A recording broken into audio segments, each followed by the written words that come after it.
صحابہ کرام رضوان اللہ علیہم اجمعین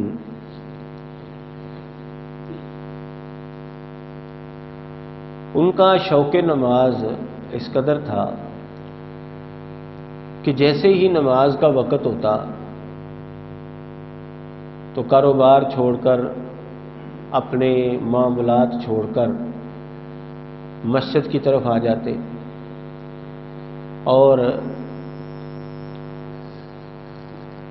نماز پڑھتے۔ اللہ تبارک و تعالیٰ نے قرآن مجید کے اندر صحابہ کی یہ صفت بیان کی، رجال لا تلہیہم تجارت ولا بیع عن ذکر اللہ، کہ ایسے آدمی ہیں یہ لوگ نہ تو ان کو تجارت اور نہ ہی کاروبار اللہ کے ذکر سے غافل کرتے ہیں، وَإِقَامِ الصَّلَاةِ، اور یہ کاروبار اور تجارت ان کو نماز قائم کرنے سے غافل نہیں کرتے، وَإِيتَاءِ الزَّكَاةِ، اور زکوٰۃ ادا کرنے سے ان کو غافل نہیں کرتے۔ کیوں؟ یخافون یوما، یہ ایسے دن سے ڈرتے ہیں تتقلب فیہ القلوب والابصار، جس میں دل اور آنکھیں الٹ پلٹ کر دیے جائیں گے۔ صحابہ کرام رضوان اللہ علیہم اجمعین کا شوق نماز کیوں تھا کہ وہ اللہ تبارک و تعالیٰ سے ڈرتے تھے کہ کہیں قیامت والے دن ہماری پکڑ نہ ہو جائے۔ وہ دن بڑا سخت دن ہے کہ اس میں دل اور آنکھیں جو ہیں وہ الٹ پلٹ ہو جائیں گی، کوئی انسان دوسرے کے کام نہیں آئے گا، باپ بیٹے سے، بیٹا باپ سے، ماں اپنی اولاد سے، اولاد اپنی ماں سے، بہن بھائی ایک دوسرے سے، میاں بیوی ایک دوسرے سے بھاگتے پھر رہے ہوں گے، چھپتے پھر رہے ہوں گے۔ ان کے دلوں کے اندر یہ اللہ کا ڈر اور خوف ہے، اس وجہ سے وہ غافل نہیں ہوتے۔ یعنی اسلام انسان کو، اپنے ماننے والے کو افراط و تفرید سے بچاتا ہے۔ نہ تو اس چیز کی تلقین کرتا ہے کہ تو بالکل دنیا کا ہو کر رہ جائے، اور نہ ہی اس چیز کی تلقین کرتا ہے کہ تو دنیا داری کو چھوڑ کر بالکل سب سے الگ تھلگ ہو جائے، کٹیا بنا لے، راہبانہ زندگی گزارنا شروع ہو جائے اور اللہ اللہ کرنا شروع ہو جائے۔ بلکہ انسان چونکہ یہاں پر امتحان کے لیے آیا ہے، تو امتحان اس کا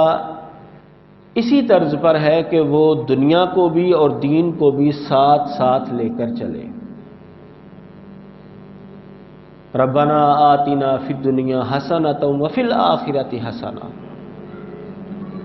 وقنا عذاب النار۔ جو لوگ اللہ تعالیٰ سے یہ دعا کرتے ہیں نا کہ یا اللہ ہمیں دنیا میں بھی اچھائی دے اور آخرت میں بھی اچھائی دے اور آگ کے عذاب سے ہمیں بچا لے، تو اللہ تبارک و تعالیٰ ایسے لوگوں کو بڑا پسند کرتا ہے۔ نہ تو بالکل دنیا داری کے بندہ دین بھول جائے، اور نہ ہی راہبانہ زندگی کے بندہ اپنے حقوق اور فرائض سے ہی جان چھڑا لے۔ ماں باپ کا تعلق، میاں بیوی، بہن بھائی، اولاد، رشتہ دار، ان سے بندہ جو ہے وہ بھاگ نہیں سکتا۔ اسلام نے اس کو بھی اس کی ذمہ داری اور فرائض کے اندر شمار کیا ہے، اس لیے وہ دونوں چیزوں کو ساتھ ساتھ لے کر چلے گا۔ تو صحابہ کرام رضوان اللہ علیہم اجمعین کا امتحان یہی تھا، وہ اس امتحان کے اندر پاس ہوئے کہ انہوں نے دنیا داری کو دین کے اوپر ترجیح نہیں دی۔ جہاں پر دونوں کا تقابل آتا تھا وہاں پر دنیا داری کو چھوڑ کر دین کی طرف لپکتے تھے، وہاں پر نماز پڑھنے کے لیے آتے تھے، کاروبار اور تجارت، ان کے دنیاوی معاملات اس کے اندر آڑے نہیں آتے تھے۔ رسول اللہ صلی اللہ علیہ وسلم کے زمانے میں جب آپ نماز پڑھانے لگے، نماز شروع کی، تو آپ نے دیکھا کہ پیچھے سے قدموں کی آواز جو ہے وہ تیز تیز چلنے کی آ رہی ہے۔ اس سامع جلبۃ رجال فلما صلی، تو جب نبی علیہ الصلوۃ والسلام نے نماز مکمل کی تو آپ نے فرمایا ما شأنکم، کیا ہو گیا تمہیں، کیوں تم تیزی کے ساتھ جو ہے وہ چلتے ہو، آوازیں جو ہے وہ آ رہی ہیں نماز کے اندر. تو انہوں نے کہا استعجلنا الی الصلاۃ، ہم نماز کے لیے جلدی آنا چاہتے ہیں کہ نماز کا ابتدائی حصہ تکبیر تحریمہ ہم سے مس نہ ہو جائے. اس جلدی کی وجہ سے ہم جو ہے وہ نماز کے اندر شامل ہونا چاہتے تھے، جس کی وجہ سے قدموں کی آواز جو ہے وہ آنا شروع ہو گئی.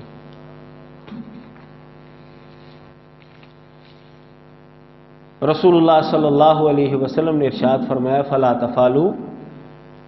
اتنی تیزی نہ کیا کرو، اذا اتیتم الصلاۃ فعلیکم بالسکینہ، جب تم نماز کے لیے آؤ تو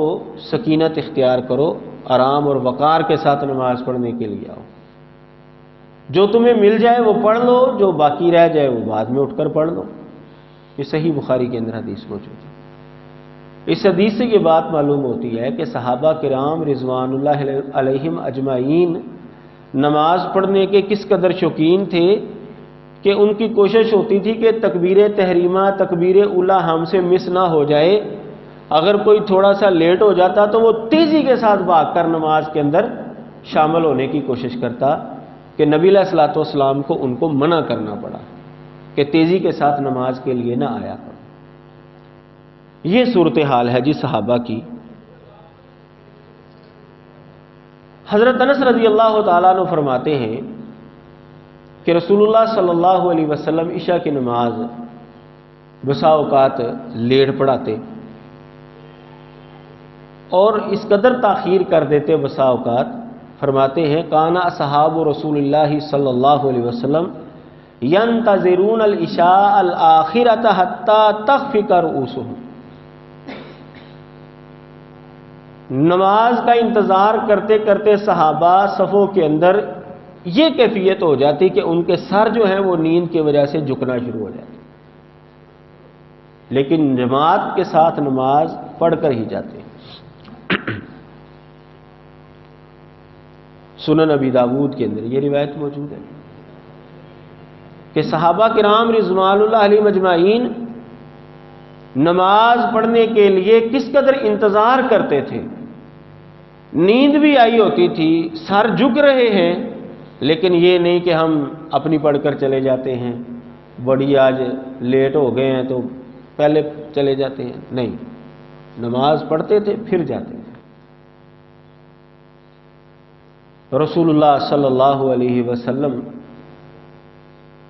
حضرت معاذ بن جبل رضی اللہ تعالیٰ عنہ کو یمن کی طرف بھیجتے ہیں والی بنا کر فتح مکہ کے بعد. تو آپ نے فرمایا کہ تو اہل کتاب کے پاس جا رہا ہے، تو ان کو دعوت دینا اسلام کی، وہ گواہی دے دیں کہ اللہ کے علاوہ کوئی بھی معبود برحق نہیں اور محمد صلی اللہ علیہ وسلم اللہ کے رسول ہیں. فَإِنْهُمْ أَطَاعُوكَ لَكَ بِذَلِكَ، اگر وہ تیری اس مسئلے میں اطاعت کر لیں، فَعَالِمْهُمْ، تو ان کو بتا دے، ان اللہ افترض علیہم 5 صلوات فی کل یوم و لیلۃ، کہ اللہ تبارک و تعالیٰ نے روزانہ 5 نمازیں ان کے اوپر فرض کی ہیں. یہ ان کو پھر بتانا، یعنی اسلام قبول کرنے کے بعد جو سب سے اہم رکن ہے جو مسلمان نے ادا کرنا ہے وہ نماز ہے. یہ صورتحال صحابہ سمجھتے تھے، جانتے تھے. حضرت عبداللہ بن مسعود رضی اللہ تعالیٰ عنہ فرماتے ہیں حافظوا علی ہؤلاء الصلوات الخمس حیث ینادی بہن، ان 5 نمازوں کی محافظت کرو، جہاں پر بھی اذان ہوتی ہے نماز کا موقع ملتا ہے تو وہاں پر نماز پڑھو، محافظت کرو ان نمازوں کی. کیوں؟ فإنہن من سنن الہدی، کیونکہ یہ ہدایت کے راستوں میں سے ہے. یعنی جو بندہ نماز پڑھتا ہے وہ ہدایت کے راستے پر ہے، اور جو نماز نہیں پڑھتا وہ بے ہدایت ہے، وہ ہدایت کے راستے پر نہیں ہے. اور اللہ تعالیٰ نے ہی اپنے نبی کے لیے ہدایت کے راستے جو ہے وہ مقرر کیے ہیں.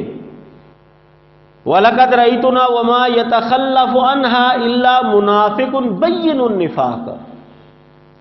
فرماتے ہیں کہ ہم نے دیکھا ہے اپنے آپ کو عہد نبوی کے اندر کہ نماز سے پیچھے نہیں رہتا تھا مگر وہی آدمی جس کا نفاق بالکل واضح ہے، کھلا ڈلا منافق ہے، وہی نماز سے پیچھے رہتا تھا۔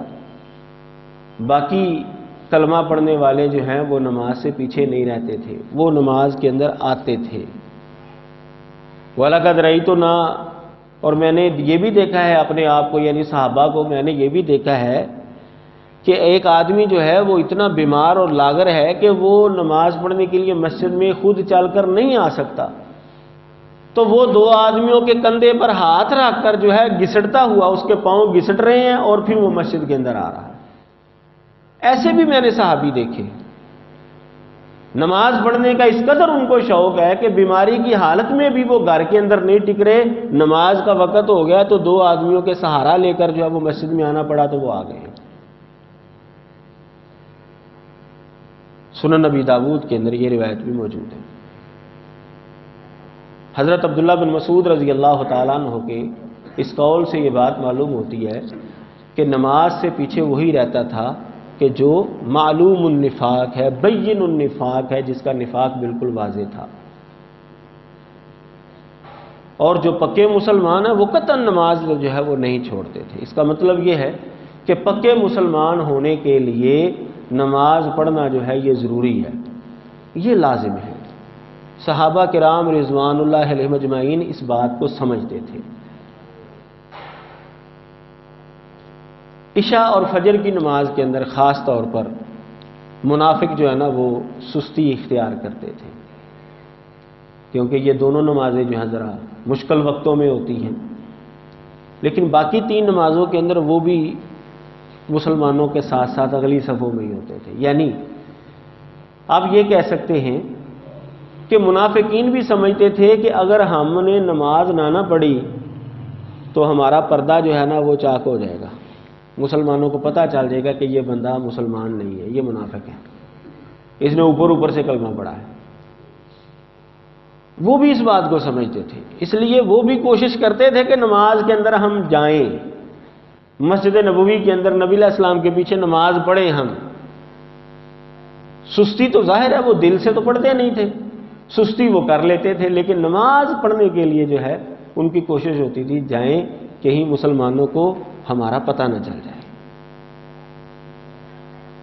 یہ صحابہ کرام رضوان اللہ علیہم اجمعین کے زمانے کے اندر صورتحال تھی۔ تو مسلمان کیسے جو ہے وہ پیچھے رہ سکتا تھا نماز سے؟ جبکہ دور حاضر جس کے اندر ہم وقت گزار رہے ہیں، ہمارے لوگوں کی جو صورتحال ہے وہ بڑی ہی عجیب و غریب، کاروبار کا بہانہ ہے، کوئی تعلیم کا بہانہ کر رہا ہے، اور کوئی جو ہے وہ کپڑے گندے ہونے کا بہانہ کر رہا ہے۔ جب کام نہیں کرنا تو 100 بہانے ہیں، جب کام کرنا ہے تو پھر بندہ جو ہے وہ سارا کچھ جو ہے اپنا معاملات سمیٹ کر جو ہے وہ عمل کرتا ہے، کام کرتا ہے۔ وجہ کیا ہے کہ بچپن کے اندر عادت نہیں ڈالی گئی نماز کی۔ مسلمان گھرانوں کے اندر عموماً جو ہے وہ بچپن میں بچوں کو نماز پڑھنے کی عادت نہیں۔ جن بچوں کو نماز پڑھنے کی عادت ڈالی گئی الحمدللہ آج وہ نوجوان بھی ہیں، بوڑھے بھی ہو چکے ہیں، تو وہ نماز جو ہے وہ نہیں چھوڑتے۔ اور جن کو عادت نہیں ڈالی گئی پھر وہ پریشان خود بھی ہوتے ہیں، گھر والوں کو بھی کرتے ہیں، پھر وہ اسی طرح کے بہانے جی دعا کرے نہیں قاری صاحب، جب نماز میں دعا کرے جی باجی معاملات میرے وہ بس مصروف ہوتا ہوں، میں پڑھ لیتا ہوں، میں پتہ نہیں پڑھتا ہوں، پڑھ لیتا ہوں جی میں، بس وہ ذرا کام کی وجہ سے تھوڑا سا میں لیٹ ہو جاتا ہوں، اس طرح کی باتیں کر کے، کپڑے خراب ہیں جی، یہ ہو گیا جی وہ ہو گیا۔ تو صحابہ کرام رضوان اللہ علیہم اجمعین کا جو شوق نماز تھا وہ قابل دید تھا۔ غزوہ ذات الرقاع کے اندر نبی علیہ الصلوۃ والسلام جب واپس آ رہے تھے تو آپ کے پیچھے جو ہے وہ ایک بندہ لگ گیا دشمن، تو ایک جگہ پر رات کو پڑاؤ ڈالا، 2 صحابیوں کو آپ نے فرمایا کہ تم نے پہرا دینا ہے، اور وہ پہرے کے لیے کھڑے ہو گئے۔ یہ بھی سنن ابی داؤد کے اندر روایت موجود ہے، پہرے کے لیے کھڑے ہو گئے۔ تو انہوں نے آپس میں مشورہ کیا کہ بجائے اس کے کہ ہم دونوں پہرے کے لیے کھڑے ہوں، آدھی رات تو آرام کر لے، میں پہرا دیتا ہوں، پھر میں آرام کر لوں گا، تو پہرا دے لینا۔ انہوں نے کہا چلو ٹھیک ہے۔ اب ایک صحابی جو ہے وہ آرام کرنے کے لیے لیٹ گئے اور دوسرے جو ہے وہ پہرے پر کھڑے ہو گئے۔ اب جو پہرے پر کھڑے ہیں انہوں نے کہا میں پہرا تو دے رہا ہوں، جاگنا ہی ہے نا میں نے، تو میں کیوں نہ نماز شروع کر دیتا ہوں۔ انہوں نے نوافل شروع کر دیا۔ اب جو پیچھے وہ جو دشمن لگا ہوا تھا اس کو پتہ چل گیا کہ کوئی پہرے دار جو ہے یہاں پر موجود ہے۔ آگے تو ظاہر پورا لشکر تھا اور وہ اکیلا تھا، دشمن پورے لشکر سے تو نہیں لڑ سکتا تھا۔ خیر اصل میں اس جنگ کے دوران جو ہے نا اس کی بیوی جو ہے نا وہ قتل ہوگی کسی صحابی سے غلطی کے ساتھ، تو اس نے جو ہے نا قسم اٹھائی کہ میں محمد صلی اللہ علیہ وسلم کو نقصان ضرور پہنچاؤں گا۔ خیر وہ اس وجہ سے جو ہے نا پیچھے لگ گیا، تو اس نے پھر دور سے جو ہے نا وہ تیر مارا، وہ تیر صحابی کو جا کر لگا، انہوں نے نماز کو نہیں توڑا، تیر نکال کر پھینک دیا، پھر دوسرا تیر لگا، تیسرا تیر لگا۔ اسی دوران جو ہے وہ صحابی جو سوئے ہوئے تھے نا وہ اٹھ گئے، تو اسے سمجھ آ گئی کہ لوگ جو ہیں وہ بیدار ہو گئے ہیں۔ خیر وہ تو بھاگ گیا، لیکن جب انہوں نے نماز مکمل کی تو جو صحابی بیدار ہوئے تھے انہوں نے کہا کہ پہلے کیوں نہیں بتایا مجھے کہ یہ مسئلہ ہو گیا۔ دیکھا انہوں نے کہ زخم لگے ہوئے ہیں، تیر لگے ہیں ان کو، کیونکہ میں ایسی سورت تلاوت کر رہا تھا، سورت الکہف کی تلاوت کر رہے تھے، ایسی سورت تلاوت کر رہا تھا کہ میرا دل نہیں چاہا کہ میں اس کو مکمل کرنے کے بغیر جو ہے نا نماز کو چھوڑوں، تو اس وجہ سے میں نے تجھے نہیں اٹھایا۔ آپ اندازہ کریں کہ صحابہ کا شوق نماز کیا ہے کہ نماز پڑھ رہے ہیں، حالانکہ نفلی نماز پڑھ رہے ہیں، توڑ بھی سکتے ہیں اس کو، لیکن ان کا دل نہیں چاہا کہ چلو تیر جو لگنے تھے وہ تو لگ گئے ہیں، تو میں پوری تلاوت کرنے کے بعد ہی نماز کو ختم کروں۔ یہ صورتحال تھی ان کی۔ اللہ تبارک و تعالیٰ نے جب نبی علیہ الصلوۃ والسلام کو یہ حکم دیا قم اللیل الا قلیلا نصفہ او انقص منہ قلیلا او زد علیہ ورتل القرآن ترتیلا، کہ رات کا قیام کرنا ہے آپ نے، تو آپ کے ساتھ ساتھ صحابہ بھی جو ہے وہ قیام کے لیے کھڑے ہو گئے۔ تو اللہ تبارک و تعالیٰ نے سال کے بعد جو ہے یہ آیت اتاری، ان ربک یعلم انک تقوم ادنی من ثلثی اللیل ونصفہ وثلثہ وطائفۃ من الذین معک، کہ اللہ تبارک و تعالیٰ جانتا ہے کہ آپ 2/3 نصف یا 1/3 حصہ رات کا جو ہے وہ کھڑا ہوتے ہیں، اور آپ کے ساتھ ایک گروہ بھی کھڑا ہوتا ہے صحابہ کا۔ اللہ تبارک و تعالیٰ ہی دن اور رات کو مقرر کرتا ہے۔ اللہ تعالیٰ نے جو ہے وہ جان لیا ہے، عالم لن تحصوہ فتاب علیکم، اللہ نے جان لیا ہے کہ تم مکمل نہیں کر سکتے اس کو، تو اللہ نے تمہارے توبہ قبول کی ہے، تم پر تخفیف کی ہے،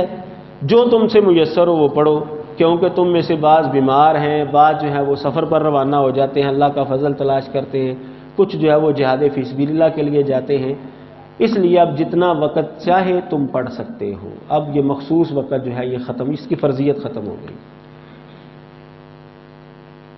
اللہ تبارک و تعالیٰ نے صحابہ کی صورتحال دیکھ کر جو ہے وہ نرمی برت دی، اور صحابہ جو ہیں وہ اللہ تبارک و تعالیٰ کا آرڈر آنے کے بعد جو ہے وہ شوق اور ذوق کے ساتھ نماز پڑھ رہے ہیں۔ اللہ تبارک و تعالیٰ نے خود جو ہے ان کے اوپر نرمی کی ہے کہ یہ صورتحال تمہیں اب جہاد بھی کرنا پڑ رہا ہے، سفر پر بھی تمہیں جانا پڑتا ہے، کوئی بیمار بھی ہو جاتا ہے، تو اب اس کو چھوڑ دو، فرضیت اب جو ہے وہ ختم ہو گئی۔ رسول اللہ صلی اللہ علیہ وسلم نے جب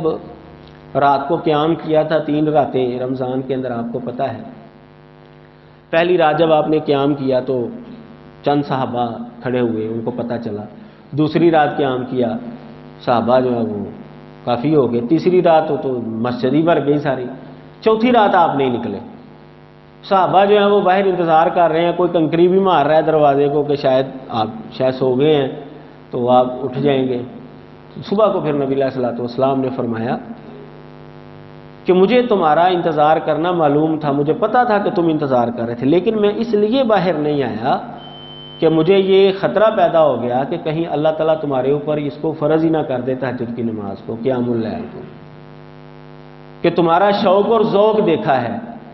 کہ اتنے شوق کے ساتھ تم جو ہے وہ حاضری دے رہے ہو کہ کہیں اللہ تعالیٰ تمہارے اوپر فرض ہی نہ کر دے۔ چلو صحابہ تو پڑھ لیں گے، بعد والی امت کیا کرے؟ تو یہ صورتحال تھا، یہ صورتحال تھی صحابہ کے شوق نماز کے حوالے سے، کیونکہ وہ جانتے تھے کہ ایمان کے لیے، مسلمان ہونے کے لیے نماز کا پڑھنا ضروری ہے، کیونکہ نبی علیہ السلام نے فرمایا بین العبد و بین الکفر ترک الصلاۃ، بین العبد و بین الکفر والشرک ترک الصلاۃ، کہ مسلمان بندے اور کفر اور شرک کے درمیان جو ہے نماز چھوڑنے کا فرق ہے۔ جو بندہ نمازوں کی محافظت نہیں کرتا، قیامت والے دن وہ فرعون، حامان وغیرہ بڑے بڑے جو کافر ہیں نا، ان کے ساتھ اس کو کھڑا کیا جائے گا۔ صحابہ کو پتہ تھا اس چیز کا، جبکہ دور حاضر میں ہماری جو صورتحال ہے وہ بڑی عجیب و غریب ہے کہ ہم یہ سمجھتے ہیں کہ ہمیں بس اللہ تعالیٰ نے مسلمانوں کے گھروں میں پیدا کر دیا ہے، محمد صلی اللہ علیہ وسلم کی امت میں پیدا کر دیا ہے، بس ہماری بخشش کے لیے یہی کافی ہے۔ یہ کافی نہیں ہے، یہ بات یاد رکھیں، یہ کافی نہیں ہے۔ اگر یہ کافی ہوتا تو نبی علیہ الصلاۃ والسلام کے اوپر صرف کلمہ پڑھتے ہی